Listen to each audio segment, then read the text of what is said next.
hace dentro? La colina y el acetato se elimina. Se elimina en ese momento aquí, porque se va a usar para otra cosa. ¿Okay? Y entonces ahora la colina vuelve a meterse por el transporte retrógrado, llega al núcleo, llega otra vez a lo que es el citoplasma y entonces vuelve a ser utilizado. ¿Okay? Todo es inteligente, ¿verdad? Y en este caso, las catecolaminas, ¿qué pasa?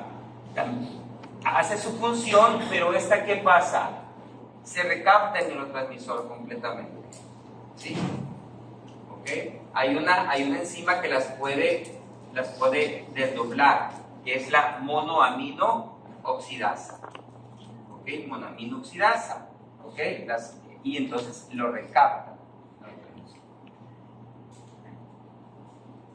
Entonces, en este contexto hay varias enfermedades que podemos hablar de ellas. Díganme una, ¿cuál les dije ya? ¿Cómo se llama? Aquí las tengo, ¿sí? Para que más o menos ustedes tétanos y botulismo. ¿Sobre qué van a actuar? Son toxinas, ¿verdad? Ahí está la sinapobrevina, ¿ok? Hay otra enfermedad, o sea, la toxina o lo que vaya a afectar puede afectar voy a poner una antes, puede afectar esto, la liberación, ¿verdad? Puede afectar ¿cuál? La eliminación, ¿verdad? La puede eliminar más rápido o no la elimina. Puede afectar ¿dónde? El acople del neurotransmisor, ¿ok? Hay toxinas que compiten en el acoplamiento del neurotransmisor. Entonces, todo eso no va a pasar la información. El objetivo es que no pase la información. O sea, la clásica es hay enfermedades que hay anticuerpos o que eliminan el neurotransmisor o no lo permiten que se acople. ¿Cuál de esos sería una? La miastenia gravis, ¿verdad? La enfermedad de Graves, son anticuerpos, ¿verdad? Entonces, todos esos detalles que son, ¿cómo se llama? Que son enfermedades que no son tan infrecuentes, son comunes. ¿Okay? Entonces, cualquier paciente que llegue y diga, es que no puedo moverme, no puedo deglutir, algo me pasa, ¿sí? Precisamente cuando ustedes ven un paciente que tiene alguna alteración en lo motor, ¿sí? Hay que pensar en algún trastorno en esta ¿okay? Otros, ¿verdad? Ustedes no lo van a ver porque ya no, pero fíjense, intoxicación por organofosforados, ¿qué hace? Inhibe la acetilcoindicerasa, ¿verdad? Entonces, el neurotransmisor, como no se va a eliminar, pues va a ¿cómo se llama? A saturar todos los receptores y la neurona ya no se va a poder despolarizar, porque lo que queremos es quitar el estímulo para que otra vez vuelva otro estímulo. Entonces, eso es diarismo, botulismo, Alzheimer también, etc. Eaton Lambert, me los voy a preguntar, ¿qué es Eaton Lambert? ¿Qué hace ese anticuerpo? ¿Con qué? ¿Dónde? Inhibe los canales de calcio. Entonces, ¿qué va a pasar? Pues tampoco va a pasar la información, ¿se dan cuenta? Porque el primer punto es que se abren los canales de calcio. Esas son las enfermedades por mucho más comunes que podemos tener como ejemplos de alteraciones de las sinapsis. ¿Ok? Ahí está otra vez. Y entonces aquí están los receptores. No vamos a meter en mucho porque la verdad es que no tiene sentido, pero sí hay receptores ionotrópicos, ¿ok? Que son los que va a llegar el neurotransmisor, se acopla y abre el canal, ¿ok? Y los metabotrópicos, ¿sí? Que van a mandar una información al citoplasma para que se active, ¿verdad? Se active es un segundo que va a activar toda una secuencia, ¿sí? Y entonces, finalmente, ¿qué va a hacer? Abre un canal. Esos son los más lentos, un poco más lentos. ¿Okay?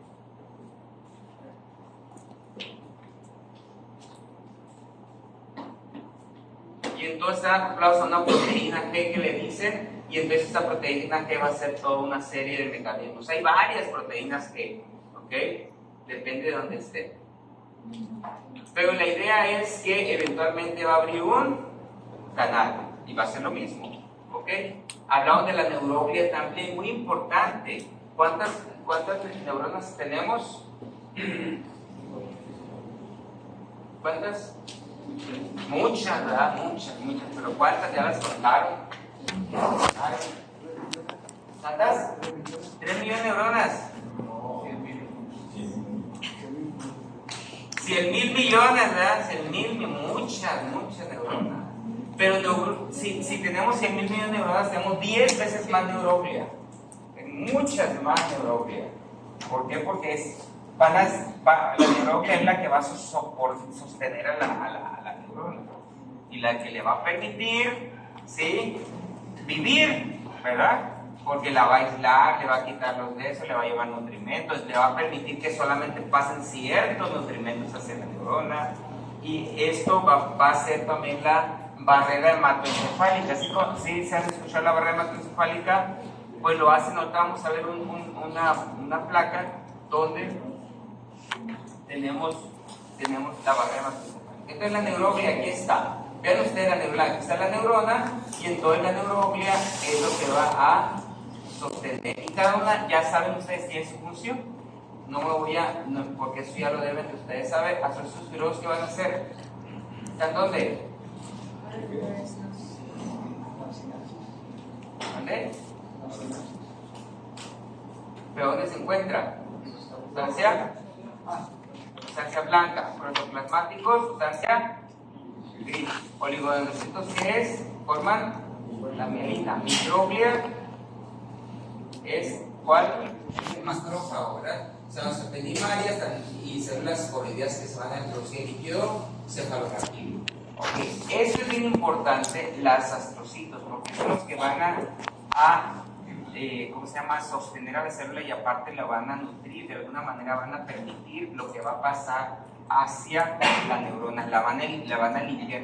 Es lo que se llama el sistema linfático, ¿verdad? En el sistema nervioso no hay sistema linfático, pero el sistema linfático, que los astrocitos, ¿sí?, antes nomás se creía que la sostenían, pero ahora ya se han estudiado que el sistema linfático hace las veces del sistema linfático en toda la economía. ¿Okay? Muy bien. Potenciales de acción, ya lo vieron ustedes. ¿Okay? La célula está en reposo, es decir, tiene cargas, ¿no? Tiene cargas tanto positivas como negativas. ¿Cómo está dentro de la célula? Rápidamente, negativo. Fuera está positivo. ¿Quién lo da? ¿Quién le da? Si el potasio está dentro de la célula y es positivo, ¿por qué está negativa? ¿Cuáles aniones? Rápido. ¿Cuáles son? Ahí están. ¿Cuáles son aniones? Lo que es las proteínas. Tiene muchas proteínas, tiene muchos aminoácidos dentro de la célula. Entonces, por eso es lo que le va a dar el componente negativo. ¿Okay? Y entonces está en una constante que, ¿verdad?, tanto eléctrico como osmótico, ¿no? ¿Verdad? De tal manera que la neurona está en equilibrio, por eso hicieron este potencial, ¿verdad? Porque el potencial es el potencial de difusión que permite que la célula se mantenga estable, se mantenga en reposo. ¿Ok? Y entonces, pero ahora sí, ¿quién va a hacer los potenciales? ¿Quién va a mover eso de tal manera que la célula se despolarice? Pues los cambios en la concentración de iones, ¿verdad? Porque la proteína no va a salir, nunca va a salir de la célula, ¿ok? Y van a ser, ¿cómo se llama? Van a tener que ser estimulados los canales para que se abran. La doctora todo eso se los habló, solamente quiero hacerlo rápido. Entonces, potencial de reposo, aquí lo pueden ver ustedes, ¿ok?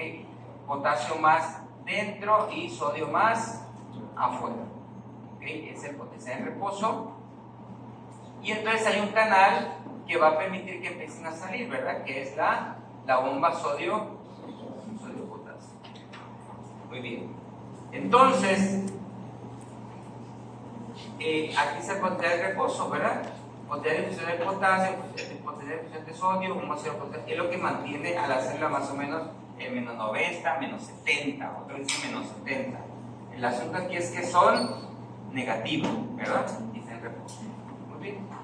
Entonces, para que inicie todo el potencial, debe de empezar la célula a ser estimulada, ¿verdad? Estimulada. Si es un estímulo tan intenso, puede ser de una misma, pero generalmente son estímulos que van llegando, ¿verdad? Que van llegando a la célula. Aquí lo importante de eso es que empieza a abrir si quiere. Así generalmente está en potencial de reposo, ¿verdad? El canal externo está cerrado del sodio, el canal interno del potasio está cerrado. ¿Ok? ¿Cómo vamos a empezar el potencial? Abriendo el sodio. Empieza el potencial de acción, o sea, empieza a despolarizarse. ¿Ok? Si es suficiente el estímulo, entonces va a llegar a un punto de más positivo de tal manera que se haga el potencial de acción completamente. Se abran todos los canales. Después que llega a este punto más 30, entonces ya el canal de sodio se cierra por dentro y entonces empieza a abrirse el canal de potasio. Esto es muy fácil de entender, ¿verdad? Entonces, después ya que llega a su punto otra vez negativo, entonces se cierra entonces ya está la célula. Y toda esta parte va a ser, ese es un periodo que se llama refractario, es decir, no se puede volver a despolarizar la célula. ¿Ok? En el periodo rojo, donde está, no se puede despolarizar. Entonces ya se hace la meseta, regresa, entonces la célula se hiperpolariza, ¿verdad? Salió mucho potasio, ¿verdad? Entonces se hizo más negativa, entonces se hiperpolariza y entonces ya se quedó el sodio afuera y el sodio adentro y el potasio afuera, entonces hay que revertir para que se vuelva a hacer potencial de sodio. Eso ya lo conocen ustedes. ¿Ok? ¿Cuánto saca en la bomba? 3 sodios y 2. Eso ya lo saben. Entonces, vean ustedes cómo la célula se puede excitar. Puede ser una sola, ¿verdad? Una sola. Pero generalmente puede ser una sumación espacial, es decir, ¿qué significa eso? Que pueden llegar varios, ¿verdad? A despolarizar la célula. ¿Ok? Varios axones a despolarizar la célula. Luego se llama sumación espacial. O que pueden ir llegando por pausas, ¿verdad? Sumación temporal. Llega una, llega la otra, llega la otra, de tal manera que las células se puedan despolarizar. Si el potencial, si el estímulo no es tan importante, la célula no se va a despolarizar. ¿Ok? Muy bien. Ya hablamos del potencial de acción otra vez aquí en caricatura, ¿verdad? Está en reposo. En reposo la célula, ya sabemos que la capa, eso ya lo vieron ustedes. Potencial en reposo. Entonces el potencial de acción lo que va a hacer es meter, ahí están entrando sodios, ahí llega, sale, y cuando ya llega a un umbral, se dispara, ¿verdad? Ahí está. Después, ¿qué sigue? Se sale el potasio, ahí está, y por último, la bomba sodio-potasio, ¿para qué? Para que revierta el efecto. Muy bien, eso ya no lo voy a hablar. Entonces, aquí es importante también aquí hay alteraciones en esta potencial de acción. ¿Cuáles son? La intoxicación por cianuro. ¿Qué hace la intoxicación por cianuro? Y evidentemente el 70% de toda la energía está en el potencial de acción, está en la bomba sodio-potasio. Por eso necesitamos energía, por eso necesitamos glucosa, ¿verdad? Por qué? Porque el cerebro solamente se nutre de glucosa, no entra más cosas, y de ahí tiene que hacer sus neurotransmisores y su energía y todo. Si ustedes se acuerdan del ciclo de Krebs y todas esas cosas, recuerden que la glucosa se convierte en ¿qué? En piruvato, y después en ¿qué? En acetil-CoA y tal. Todo ese mecanismo va a hacer que se produzca tanto energía como neurotransmisores. ¿Ok? Muy bien. Ahí está. Entonces, eso ya lo vieron ustedes, todo eso. ¿Ya quedó todo eso claro? Recuerden que el potencial de acción no se va a hacer, bien, ustedes se va estimulando, y cuando llega a menos 55, ¿qué pasa? se dispara, se abren todos. ¿Okay? Por eso se llama la ley de todo nada. Llega. Entonces después, este es el periodo refractario, la meseta. Es periodo refractario y aquí vuelve otra vez a intentar otra vez despolarizarse.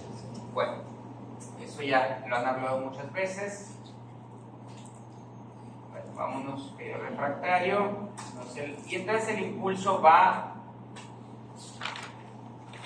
el estímulo eléctrico va pasando por, y dependiendo de la mielina que tenga, entonces va a ir más rápido o más lento. ¿Okay? Bueno, eso de la mielina vamos a verlo más adelante. Bueno, hasta ahí llegamos se llegó la vez pasada. Ahora vamos a ver lo que es, ya dejamos eso de fisiología y vamos a empezar lo que es la neuroanatomía. ¿Ok? Entonces vamos a empezar entonces a ver las capas que cubren al cerebro. Eso lo vimos en primer semestre, ¿verdad, médico? ¿Sí? ¿Por qué estás dormido? ¿Por qué estás así como medio dormido? Ya se estudió en neurociencia. Fíjense bien, dos cosas. Creemos nomás que el sistema nervioso manda información, ¿verdad? Pero no, nosotros también le mandamos información al cerebro y va a actuar en consecuencia a la información que le enviemos. Si estamos mal sentados, le mandamos información negativa, o estamos bien sentados. Si estamos con nuestra cara toda mustia, también le mandamos información al cerebro que, ¿sabes qué? Pues se me ha que está muy aburrido. ¿Sabes qué? No, le mandamos información externa al cerebro y el cerebro actúa como cosa. Entonces intenten estar en donde sea, bien sentados, con una actitud alegre, aunque no te hagan de reír, se ríen. Sí, es que se hizo un estudio donde al paciente le dijeron que, y entonces, ¿qué pasaba en el cerebro? Y le pusieron un lápiz, no tenían ganas de reírse, le pusieron un lápiz, y también qué pasaba en el cerebro. Y entonces se dieron cuenta que la información positiva que ustedes ejercen sobre su cuerpo manda información positiva al cerebro. Así que todo eso es neurociencias. Las neurociencias ya nos estudian tanto ¿cómo se llama? Las enfermedades, porque eso es lo que, sino ahora las neurociencias del bienestar. ¿Qué pasa en el cerebro si yo tengo esta actitud? ¿Qué pasa en el cerebro si yo hago esto? ¿Qué pasa en el cerebro si yo hago esto?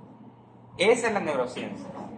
¿Ok? Entonces ya les estoy dando, ¿cómo se llama? Detalles que ustedes hagan para que les vaya mejor. Entonces tenemos primeramente, ¿quién cubre el cerebro? Las meninges. Bien. ¿Las meninges? ¿Está pelón aquí o qué? El cuero cabelludo, ¿verdad? El cuero cabelludo es lo primero que cubre el cerebro, ya lo vimos. ¿Sí? Vamos a irnos rápidamente. Eso ya lo deben de saber en primer año. ¿Sí? ¿Cuántas capas tiene el cuero cabelludo? 3. Ya se les olvidó todo. 3. El cuero cabelludo, primera protección, ¿cuáles son capas? Scalp, ¿se acuerdan de scalp? En inglés, scalp. Por eso cuando el cuero cabelludo se desprende y tenemos una lesión de un desgarrado del cuero cabelludo, se llama escalpe. Tuvo un escalpe el paciente. Eso es pura scalp. Rápido. Scalp. En inglés, skin, piel. Después, tejido conectivo, scalp, connective tissue, ¿verdad? Aponerosis epicraniana junto con el músculo fronto-occipital. Y estas tres están unidas. Tóquense el cuero cabelludo otra vez. Se mueve, ¿verdad? Y se desliza en otro tejido que se llama tejido areolar laxo. ¿Ok? Y por último tenemos el periósteo. Estas tres capas son las que se desprenden cuando hay un escalpe, cuando se desgarra el tejido. ¿Ok? Ahora sí el periósteo, después tenemos lo que es el cráneo, el hueso. Yo no me voy a meter en hueso porque es para que ustedes lo lean. Y entonces, ahora sí tenemos lo que son las meninges, ¿verdad? Dura madre, aracnoides, pie madre. La pie madre está íntimamente unida al sistema nervioso, ¿verdad? Ok, ahí tenemos lo que es la dura madre. Y entonces tenemos espacios, ¿se acuerdan? Espacios entre Entre el endostio de la calota y la dura madre. ¿Cómo se llama ese espacio? ¿Espacio? Subdural. ¿No qué? ¿No llevas anatomía 1? ¿Te dio Félix?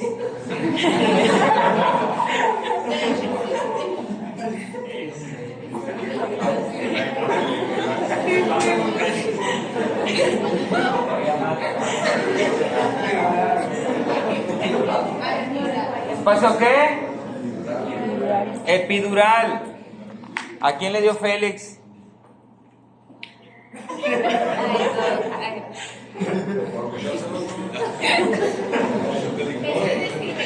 Entonces, voy a el otro y también les va a dar Félix, ¿ves? Ok, espacio epidural. Entre el endostio, recuerden que todos los huesos tienen dos capas externas, más bien, una capa externa que es el periósteo y una capa interna que se llama endostio. Entonces, entre el endostio y la dura madre tenemos un espacio que se llama espacio epidural. Y allí van corriendo unos vasos sanguíneos, ¿verdad? Unos vasos, es muy importante, esos vasos que se llaman los vasos meningios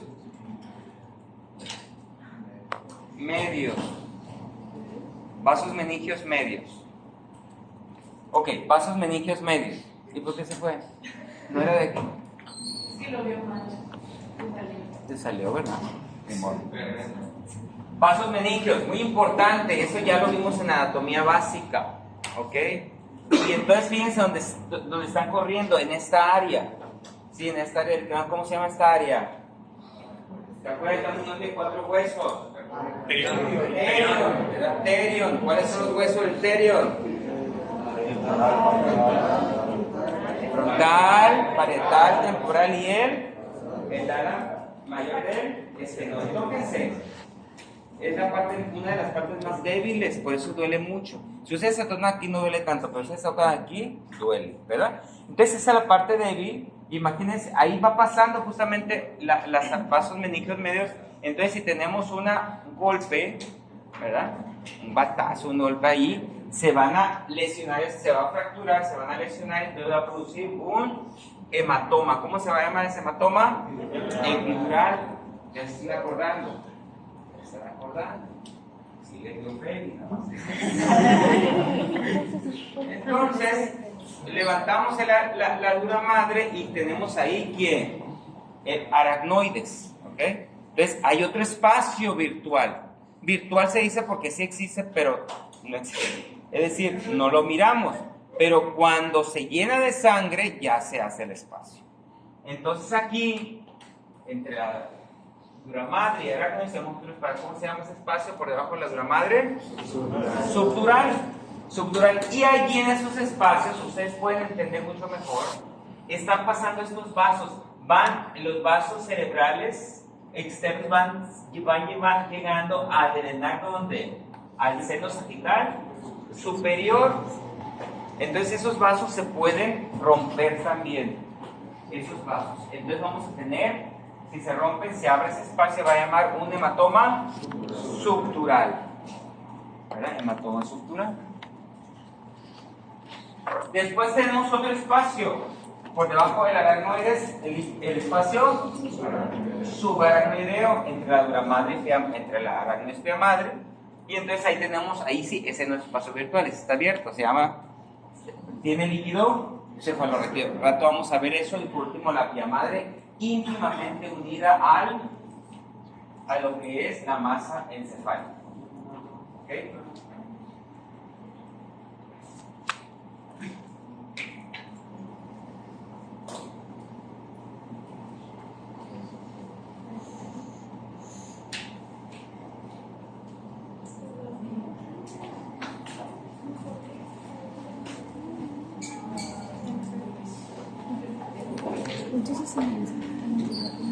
Vean ustedes esos problemas.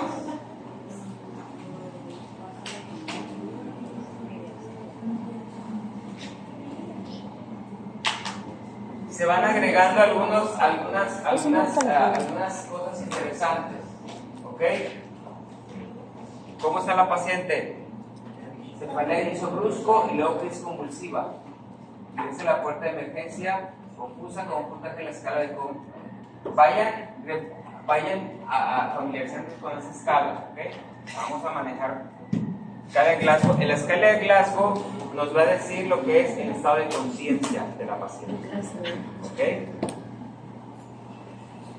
Rigidez nunca, cefalea intensa, sin focalidad neurológica. De inicio brusco, ¿qué les parecería eso? Una paciente aparentemente sana. ¿Qué creen ustedes que podría haber pasado? No tiene ningún antecedente. ¿Qué piensan ustedes que ha pasado al inicio brusco?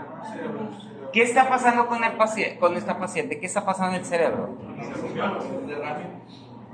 No, ¿qué está pasando? Todo esto. Cefalea.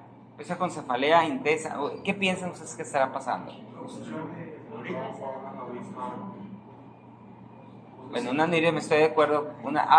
O sea, está empezando a aumentar la presión intracraneana. El cráneo no se puede expandir. Si empieza algo que empieza a crecer dentro o alguna cosa que empiece, algo va a pasar.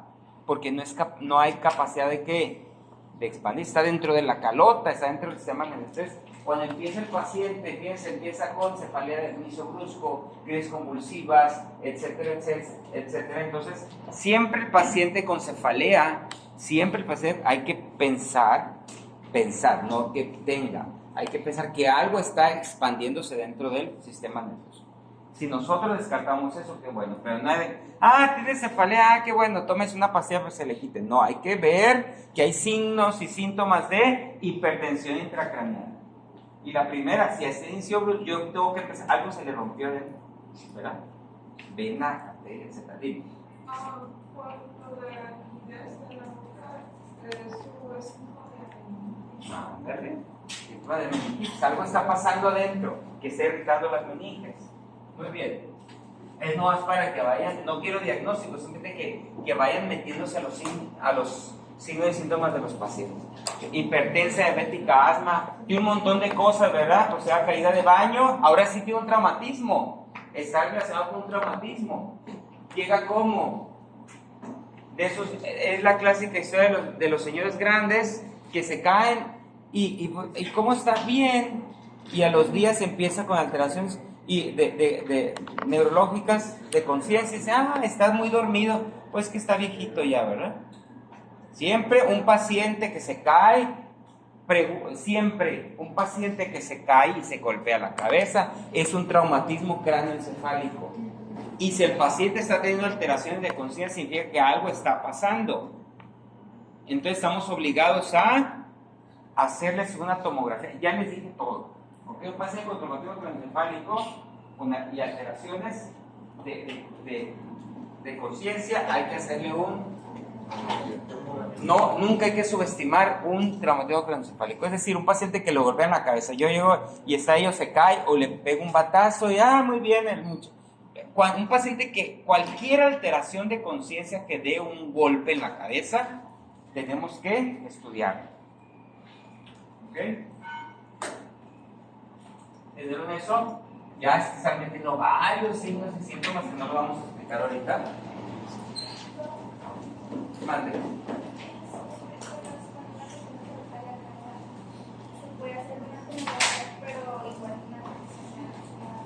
No, tomografía. La resonancia magnética mira otras cosas.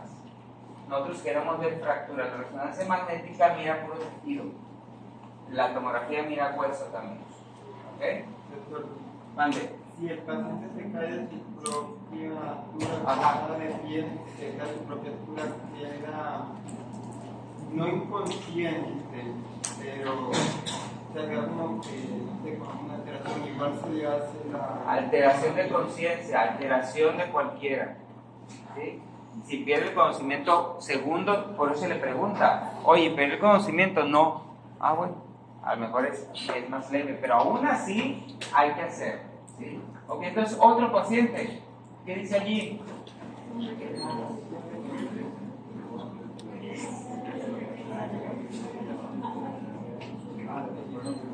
Se golpeó la cabeza. Ese paciente, ¿qué le haría? Fíjense, perdió el conocimiento y llegó al hospital hablando. Y de repente, ¡fum! Por eso es que siempre pérdida de conocimiento inmediatamente a la tomografía. ¿Ok? ¿Por qué? Porque puede estarse haciendo un hematoma y no nos estamos dando cuenta. Vean ustedes, de repente el paciente ya está en Glasgow de 6. Ya vamos a estudiar el Glasgow y el Glasgow de 6 es prácticamente sin respuesta. ¿Okay? Otro.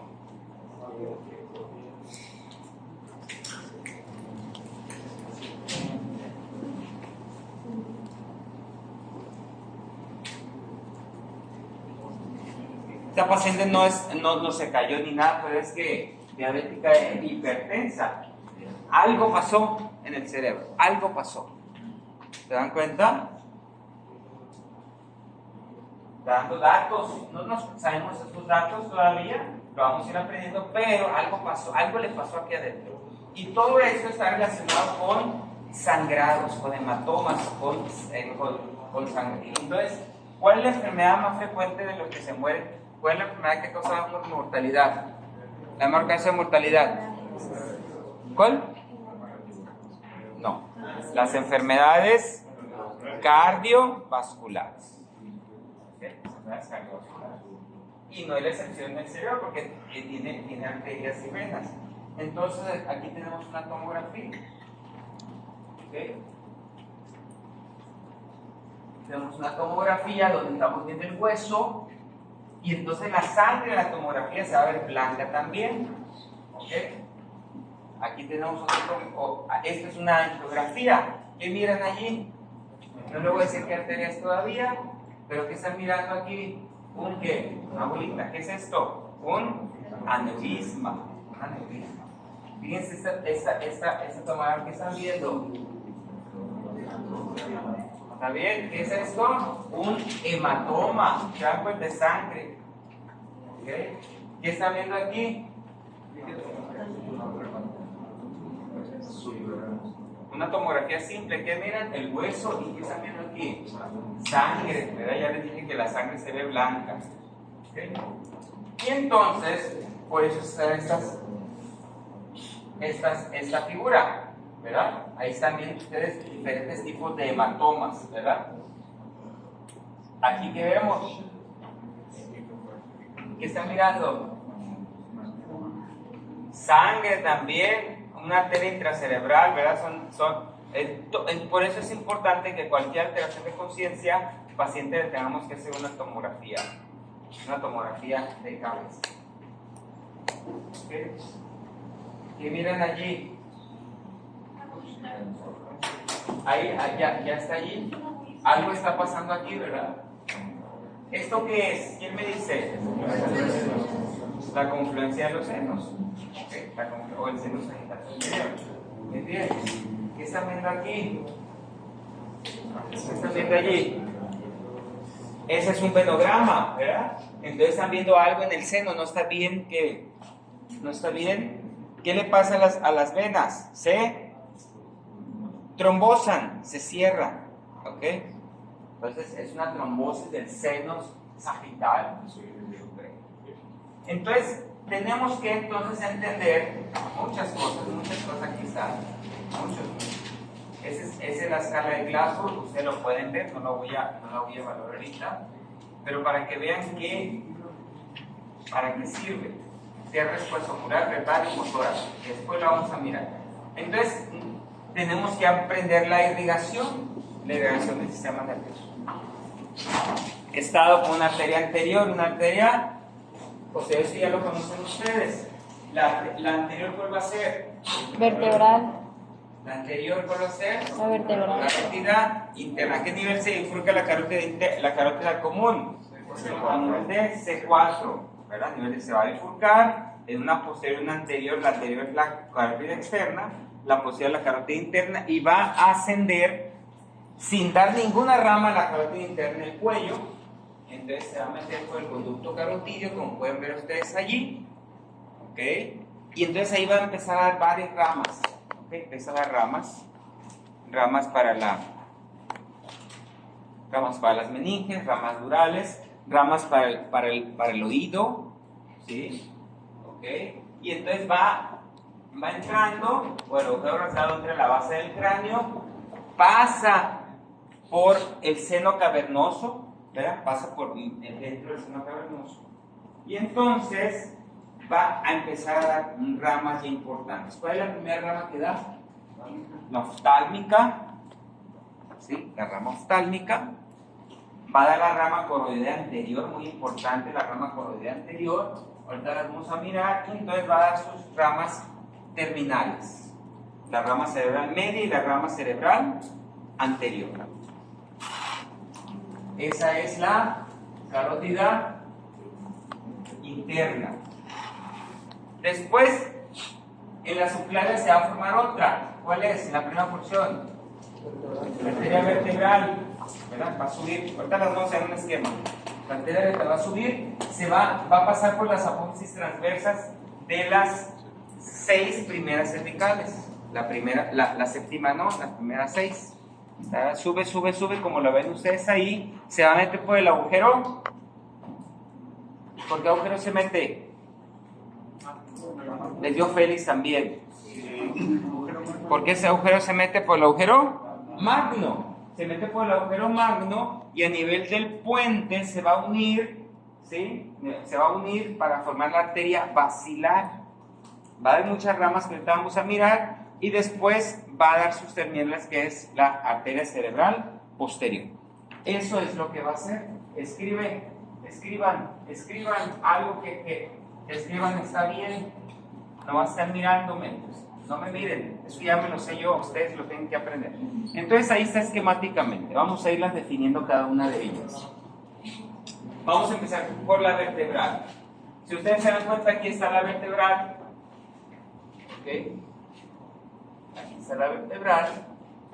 Y entonces la vertebral va a dar una rama que es esta, que es la arteria espinal anterior, que se va a ir por el borde anterior de ¿quién? De la médula. Entonces, ¿de dónde se origina la arteria espinal anterior, que va a irrigar toda la parte anterior de la médula? De las arterias ¿qué? De las arterias vertebrales antes, ¿sí? De las arterias vertebrales antes de que se formen, ¿sí? La arteria basilar. Ahí está, la arteria cerebral anterior. Perdón, arteria espinal anterior. Después, antes de que se una, va a dar otra arteria, que es la arteria cerebelar posterior e inferior. ¿Ok? Arteria cerebelar posterior e inferior, esa arteria. Como su nombre lo dice, ¿verdad? Va a irrigar el cerebelo, pero también va a irrigar al bulbo raquídeo. ¿Ok? Y de esa arteria van a formarse dos arterias espinales posteriores. Entonces, hay una arteria espinal anterior y dos arterias espinales posteriores. ¿Que se originan de quién? De la cerebelar posterior e inferior.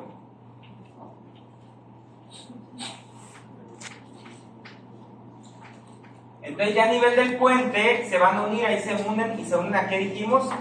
Se va a formar ¿cuál? La arteria basilar. Y de la arteria basilar va a formarse lo que es la arteria cerebelar anterior e inferior. ¿Ok? Arteria anterior e inferior. Y va a irrigar la parte del bulbo raquídeo y también la parte del cerebelo. El cerebelo es grandísimo, ¿no? Aquí están. Ok, después la arteria basilar va a empezar a dar arterias pontinas y de ahí va a salir la arteria laberíntica. Arteria laberíntica, ¿ok? Y casi al final va a dar, antes de que se unan en arterias cerebrales posteriores y que den sus ramas cerebrales posteriores, va a dar la arteria cerebral superior. Ahí lo pueden ver ustedes. Eso es un esquema, ¿sí? Y entonces va a terminar dando las arterias, ¿qué? Cerebrales posteriores. Cada vez me voy acercando un poco más a ese esquema. Véanlo en forma esquemática, aquí está. Ahí está en forma esquemática. Entonces, vamos a ir viendo otra vez, rápidamente. ¿Arterias qué? Vertebrales que va a dar ¿quién? La espinal anterior, ¿verdad? Después, las cerebelales posteriores inferiores van a dar ¿cuáles? Las arterias espinales que posteriores. Va subiendo, ascendiendo y después se unen y van a formar ¿cuál? La arteria cerebelar anterior e inferior, la arteria laberíntica que les dije, arterias pontinas, después la cerebelar superior y termina ¿en dónde? En la cerebral posterior. ¿Ok?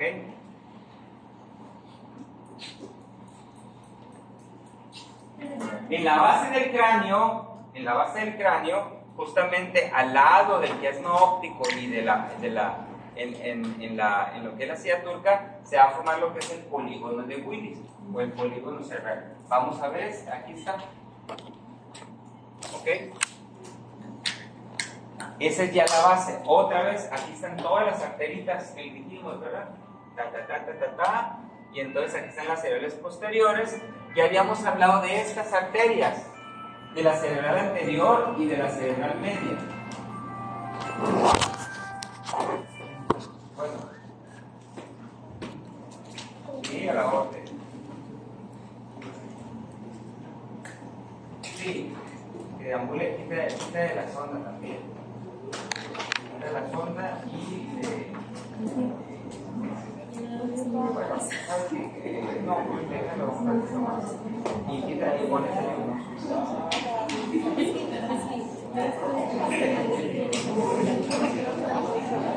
Ok, vamos a seguir. Entonces ya vimos cómo se va a irrigar el bulbo raquídeo, el puente cerebelo, ¿verdad? El oído medio, la médula, ¿ok? Y entonces llegamos a esas arterias, al polígono. ¿Quién va a formar el polígono de Willis? Pues lo va a formar la arteria cerebral, la arteria carótida interna, aquí está, y dando sus ramas terminales. Cerebral anterior y cerebral posterior. ¿Ok? Y entonces, y la vertebral, la basilar dando la cerebral posterior. Entonces, estas arterias, la carótida interna, ¿sí? Va a dar una comunicante que se va a comunicar ¿con quién? Con la comunicante, con la cerebral posterior. Y entonces, y las dos arterias cerebrales anteriores se van a comunicar con la comunicante anterior, formando lo que es el polígono cerebral. ¿Ok? Y esto es lo que va a irrigar lo que es diencéfalo, ganglios basales y las cortezas cerebrales. Ahorita le vamos a poner cómo va a ser la irrigación. ¿Ok? Vean bien entonces. Si ustedes se dan cuenta aquí, está dando ramas talámicas, está dando hipotalámicas, está dando ramas aquí la cerebral, la oftálmica. ¿Ok? Y quiero llamar la atención a esta. La arteria cerebral media va a dar unas ramas que están aquí. Estas ramas se llaman ramas lentículo-estriadas. Esas ramas lentículo-estriadas van a irrigar a los ganglios basales.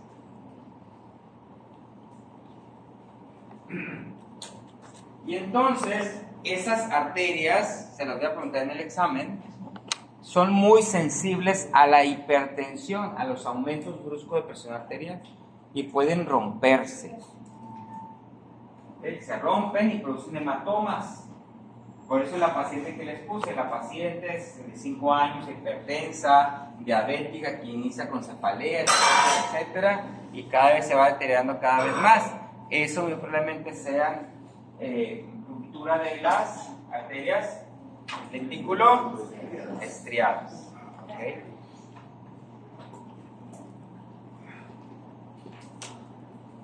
Todas esas arterias, antes de pasar a la masa encefálica, van a perforar lo que es el espacio subaracnoideo. ¿Ok? Todas estas pasan, para llegar a la masa encefálica tienen que pasar ¿por dónde? Por el espacio subaracnoideo, la pía madre, y entonces llegar a la masa encefálica, los capilares, etcétera, etcétera. Eso es importante porque en su paso por el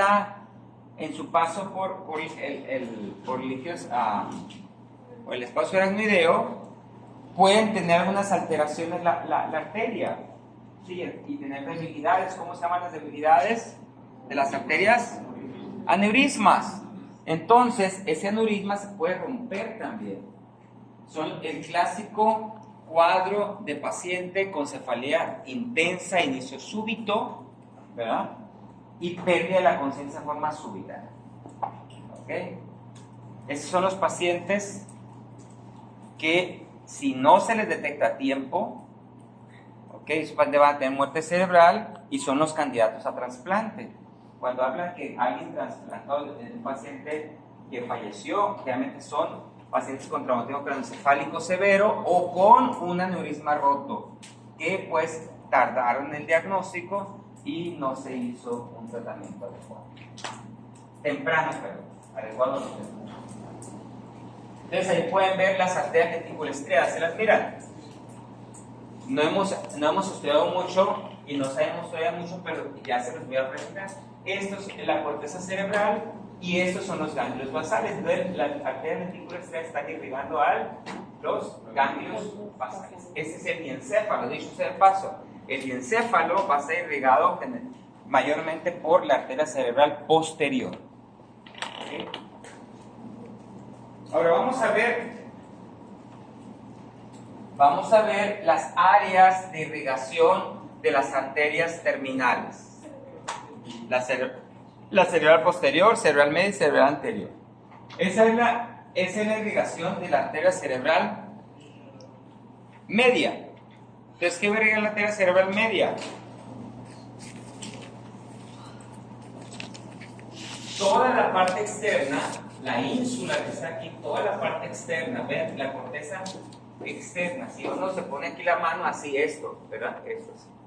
Toda la parte externa, tanto del frontal como ¿quién? Del parietal y del temporal. ¿Ok? Toda la parte. Esa es la extensión de la cerebral media. Y cuando veamos corteza y las funciones, entonces van a decir, si hay una alteración de esto, nos va a alterar esto. Se los voy a adelantar. Aquí tenemos la corteza somatosensitiva. Y aquí en esta área, que representa a lo que es la cara, el miembro superior y parte del tronco. Si yo tengo una alteración en esta área, pues ¿qué voy a tener lesionado? Por eso allí decía, y tú no puede mover el brazo, no puede... Sí, eso es un evento vascular cerebral. Entonces, cuando depende de los síntomas, puedo yo definir qué parte de qué arteria está comprometida. ¿Ok? Muy bien. Vamos a seguir. Esta es la extensión de la arteria cerebral anterior, la parte medial. ¿Ok? Los dos hemisferios cerebrales están unidos por un cuerpo calloso. Es este cuerpo calloso. Ya lo vamos a estudiar. Ese es el diencéfalo. ¿Ok? Entonces la arteria cerebral anterior está, fíjense, su irrigación. ¿Ok? Es toda la parte anterior. Solamente como comentario, también el cuerpo tiene representación aquí en esta corteza y tiene representación de la pelvis hacia abajo. Entonces, si yo tengo una alteración de la arteria cerebral anterior, voy a tener alteraciones de ¿qué? De mi miembro inferior o superior, perdón, inferior, derecho o izquierdo, depende de la arteria. ¿Ok? Y por último, tengo la arteria cerebral posterior, aquí está, y esta va a tener representación con el occipital. ¿Ok? Entonces, si yo tengo una, ¿y qué hay en el occipital? La visión, ¿verdad? Representar la visión. Algunas otras cosas, pero la visión específicamente, entonces voy a tener alteraciones de visión. Ahora, las arterias no están, los capilares no están como en otras células, no están no unidos, sino relacionados íntimamente con la neurona. No puede, ¿sí? No puede estar relacionado. ¿Ven ustedes cómo está allí? ¿Quién lo aísla? El capilar de la neurona, los astrocitos. Y estos astrocitos, ¿sí? Son como pies. Aquí está el cuerpo y hacen unos pies. Esta es la barrera hematoencefálica. Significa que la barrera hematoencefálica solamente va a dejar pasar las sustancias que la neurona necesite, no deja pasar otras cosas. El capilar en cualquier parte del cuerpo deja pasar aminoácidos, proteínas, lo que sea. Pero aquí no, la barrera hematoencefálica para eso sirve. ¿Por qué? Porque la neurona es muy sensible a cualquier cosa. Entonces, ¿qué va a dejar pasar? ¿Qué va a dejar pasar? ¿Qué creen que va a dejar pasar? Moléculas muy pequeñas, ¿ok? O moléculas que sean liposolubles, ¿ok? ¿Y qué pasa los nutrientes ¿qué nutrientes tiene con qué se nutre la neurona? Glucosa, oxígeno, agua, ¿verdad? No entra más. De ahí tiene que ser, ese es el sustrato. Y también cuerpos cetónicos, cuando ayunamos y no hay glucosa, cuerpos cetónicos también. Pero entonces, ¿por qué? Y bueno, y no deja pasar antibiótico. El antibiótico debe estar muy específico. Pero medicamentos, ¿verdad? Medicamentos casi no permite. Solamente algunos que tengan características para que pueda cruzar esta barrera, ¿sí? ¿Ok? Anticonvulsivantes, etcétera, ¿no? Que tengan características. Pero también pasan cosas como, ¿qué otra cosa pasa? Las drogas, cerveza, alcohol, todo lo que sea drogas. ¿Por qué pasa? Porque o son moléculas muy pequeñas o son moléculas liposolubles. ¿Ok? ¿Qué es más fácil pasar? ¿El dióxido de carbono o el oxígeno? El monóxido de carbono es una molécula mucho más pequeña, es más afín. Por eso es bien fácil nos intoxicamos de monóxido de carbono. Pero porque viola la barrera hematoencefálica, a ver, por así decir, ¿qué decir? La esquiva, no sé, de alguna manera, ¿verdad? Tiene puentes bien estrechos, pero de alguna manera la esquiva. Sí. Sé que para tratar migrañas se les da a pacientes magnesio. ¿Cómo es que eso no se va a poder algunos minerales sí pueden pasar también, ¿sí? Son moléculas muy pequeñas. Se necesita también en el sistema nervioso sodio, potasio, pero también eso pasa, pero son moléculas muy pequeñas. Y aquí lo pueden ver ustedes, ¿verdad? No todo le pasa, no todo pasa, pero algunas moléculas que son muy pequeñitas pueden pasar. ¿Okay? Y eso gracias a quién? Al astrocito. ¿Okay? Al astrocito. Eso es lo que le hace los pies del astrocito. Hace que allí no pasen las sustancias. Pero desafortunadamente, pues todas las drogas sí, ¿no? Todas las drogas es un relajo con eso. Así que, ya saben, ¿sí? Guerra avisada no mata soldado. Hay que estar libre de todo eso, de adicciones, tabaco, alcohol y todo lo demás. Porque una cosa lleva a otra. Una cosa lleva a otra. Bueno, vamos entonces a ver ahora, si ya tenemos la irrigación, entonces vamos al drenaje linfático, drenaje venoso. Ya lo habíamos leído. ¿Dónde termina todo? Todo el drenaje venoso, ¿dónde termina? Tuve clase con Félix. y la vena yugular externa. Bien, todo el drenaje venoso termina, si no se aprende otra cosa, por lo menos esto. Todo el drenaje venoso termina ¿en dónde? En la vena yugular interna, en el agujero, y va a salir por el agujero yugular. ¿Sí, médico? ¿Ya te aburriste? ¿No? Escriban. Aunque sea, termínense los cuadernos y compra. ¿Y qué agujero termina? A ver. ¿Con qué agujero magno? Bueno, entonces vamos a empezar. ¿Sí? Cuando van emergiendo los capilares y se hacen venas cerebrales, hay venas cerebrales superiores, anteriores, etcétera, etcétera. Y entonces algunas van a desembocar. Bueno, y dicho sea de paso, también eso está, también ya lo dijimos, pero de una vez lo volvemos a repetir. Las venas no es igual que las venas, porque esas venas se pueden colapsar. Aquí no, aquí tienen la característica de no ser colapsables. Por eso se hacen los senos. La duramadre forma las venas. Por eso se llaman senos. ¿Okay? Tienen también su endotelio, pero no son las características de una vena como las venas normales. ¿Por qué? Porque no puede colapsarse. ¿Ok? Entonces, ahora sí, si la forma la duramadre, entonces vamos a ir con los senos. Ahí está. Ahí tenemos la hoz del cerebro, o sea, la duramadre que divide los hemisferios. Entonces empezamos con el seno sagital superior. ¿Dónde drena? La confluencia de los senos. Después tenemos el seno sagital inferior en el borde de la hoz del cerebro, que se va a unir a quién? A la vena magna. A la vena cerebral magna. Y entonces va a formar el seno recto. ¿Y ese va a ir a dónde? A la confluencia de los senos. ¿Okay? ¿Cómo que te perdiste? Seno sagital inferior se une a quién? A la vena La magna. vena cerebral magna y va a formar el seno Recto. recto, y el seno recto llega a la confluencia De los senos. Después de la confluencia de los senos, ¿qué sigue? Seno transverso. Senos transversos, y después de los senos transversos, ¿qué sigue? Sigmoideo. Seno sigmoideo, y por último desemboca en el bulbo de la yugular.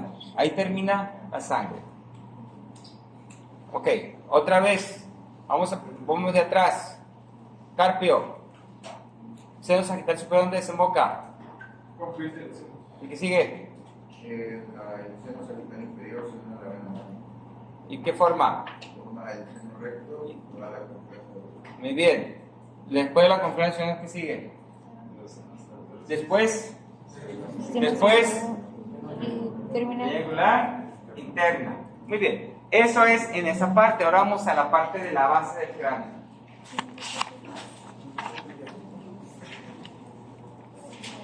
Ahí está. Ok, entonces, esa es la base del cráneo. Todo evidentemente va a llegar a la confluencia, al seno sigmoideo eventualmente, y después a la vena yugular, ¿verdad? Ahí desembocamos todo. Canales. ¿Dónde andas? A regresar. Entonces, empezamos de la parte anterior hacia la parte posterior. Este está en la mayor referencia, se llama el seno parietal, que se va a unir con las arterias, con las venas oftálmicas superiores, ¿verdad? La vena oftálmica superior. Recuerden que el ojo, toda la órbita del ojo se irriga de la arteria oftálmica, rama de la carótida interna. Entonces, también la irrigación va a regresar también. ¿Qué hacer? Se va a formar el seno cavernoso. Ahorita les voy a poner algo específico del seno cavernoso. Después del seno cavernoso se forman dos senos. El seno petroso superior, que va al transverso, y el seno petroso superior, que va al sigmoideo. Y ahí se van a ir drenando todas las venas, y entonces todo termina en el seno sigmoideo, ¿verdad? Porque el seno transverso, sigmoideo, y ahí se va. ¿Ok? Muy bien. Ahora les voy a poner algo sobre el seno cavernoso. Aquí está. ¿Qué función tiene el seno cavernoso? ¿Para qué lo hizo Dios así, el seno cavernoso así?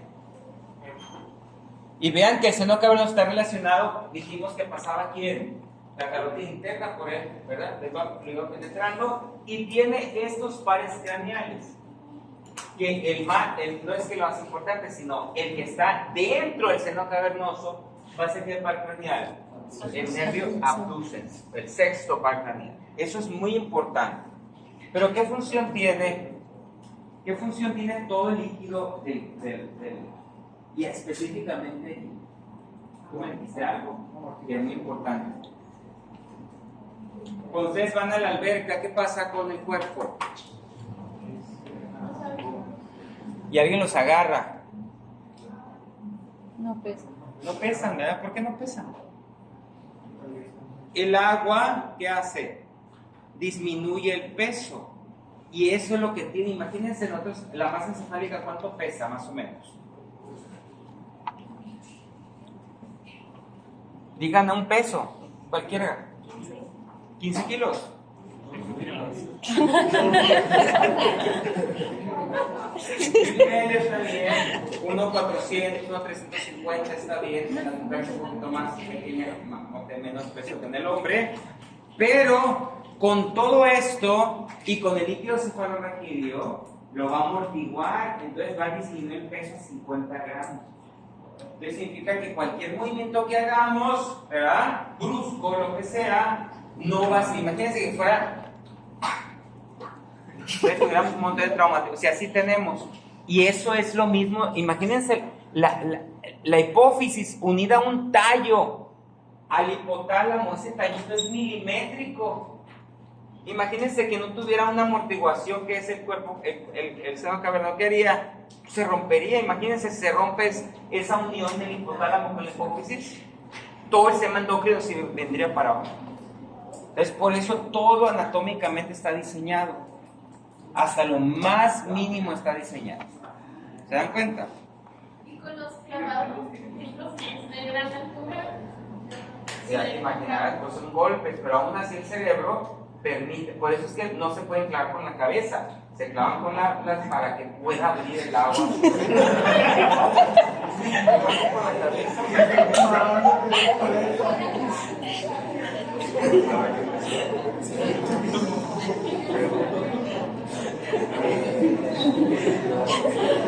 Ahora, ahí tenemos entonces ¿cómo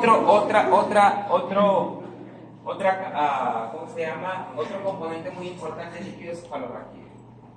Ya les di una función del líquido cefalorraquídeo, ¿verdad? Que es amortiguar, ¿sí? Amortiguar, proteger.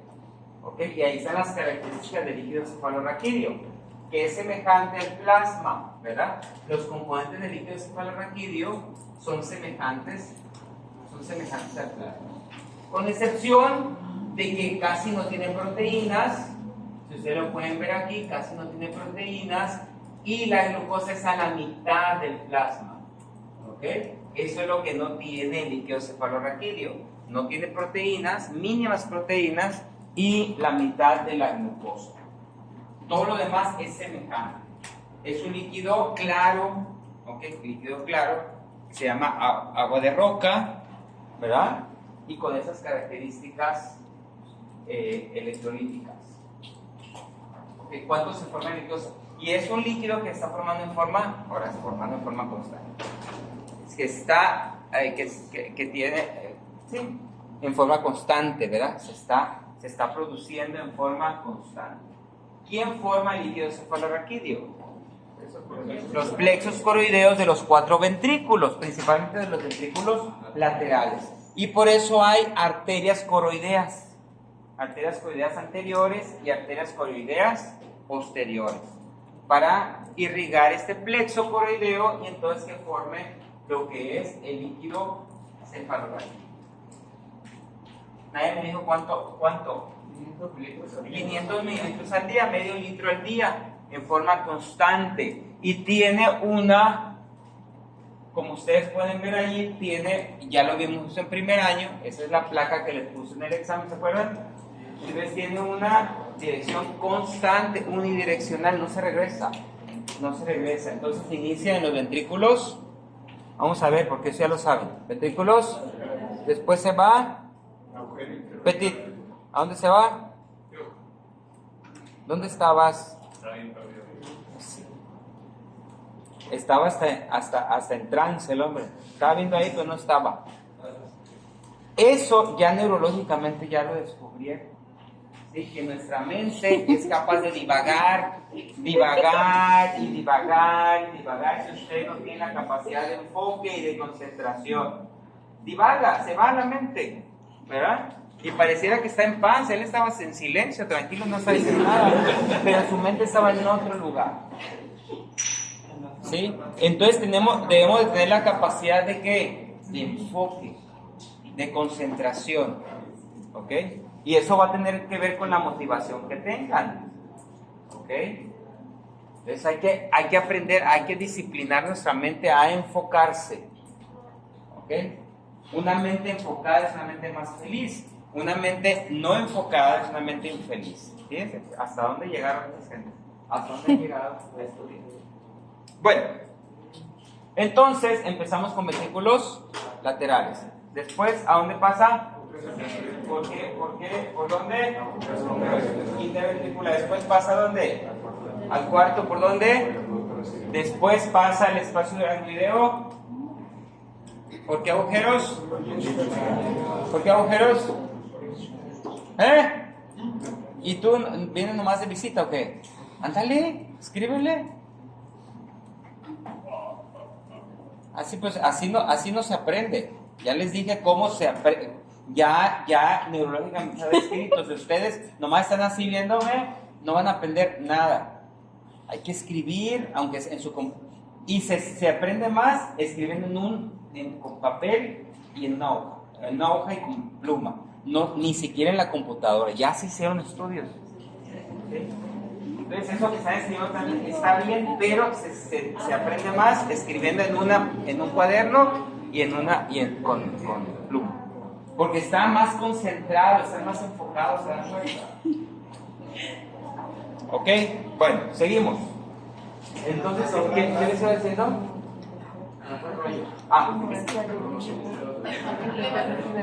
El esposo aracnoideo, ¿verdad? Mediante el agujero es que de Luschka. ¿Cuántos de Luschka? ¿Cuántos de Luschka? 2. ¿Y de Mayendi?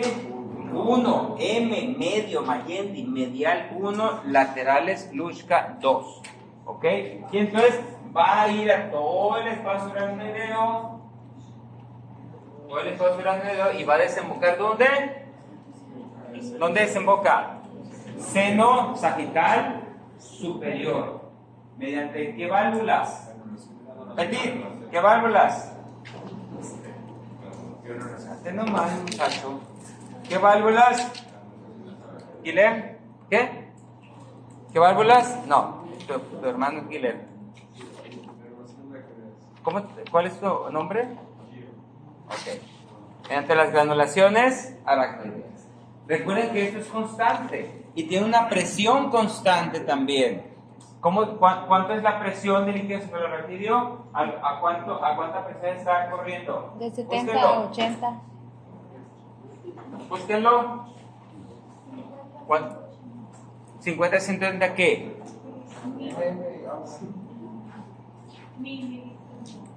¿A mililitros? No. Mercurio no es muchísimo. Milímetros de agua. De mercurio sería muchísima presión. Entonces, ¿Sí? ¿de cuánto? Entonces, ¿cuánto? Búsquenlo. ¿Qué? De agua.